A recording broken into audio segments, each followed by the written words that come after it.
For today's video mga amigo ay among ipakita ang among mga gipangbuhat.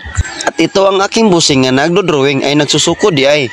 Paalala lang, wag niyo po itong gayahin sa inyong mga balay dahil ito'y nakakamatay. Only expert lang po ang makagawa nito, gaya na mo. At ang aming gagawin pala ngayon ay magtataod kami ng inverter at saka 2 battery ng solar. At kung gusto mo makabalo, tanawan nga video. Ang unang binubuhat pala namin ay nagsusukod kami sa lagay ng inverter dito sa kanilang pader. At dapat talaga ay marunong kang magsukod. Parang inverter ay hindi mahiwi sa pagtaod. Pagkatapos niyang magsukod ay binangagan na natin. Baka bangagan pa ng lain. At dyan ay tinuruan ako kung paano magbutas ng straight kasi aking barina ay nahiwi. Pagkatapos niya akong turuan ay ginalingan ko na. Lahat ng aking bangag ay straight na. At pagkatapos ay binutangan na namin ng expansion bolt para bitayan ng inverter. Kasi ito ang nagsilbing pundasyon ng inverter para hindi mahatak. At pagkatapos namin maglagay ng expansion bolt ay kinuha namin ng inverter upang aming itataod. At sa sobrang bigat ng inverter ay kailangan ng 2 tao sa pag-alsa nito. Ganito lang pala ang pagtaod.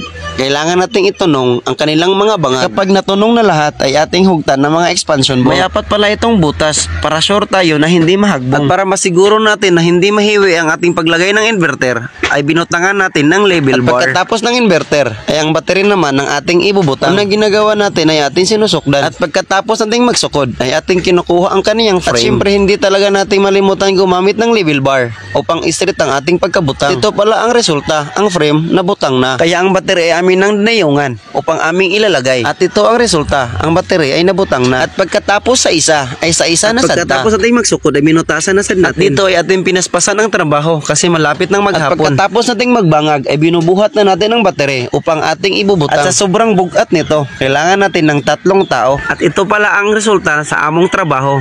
Hindi masyadong gwapo pero okay na kaayo. At pagkatapos naming binutang lahat ay nagwiring na kami. At salamat pala sa inyong pagtanaw sa akong video.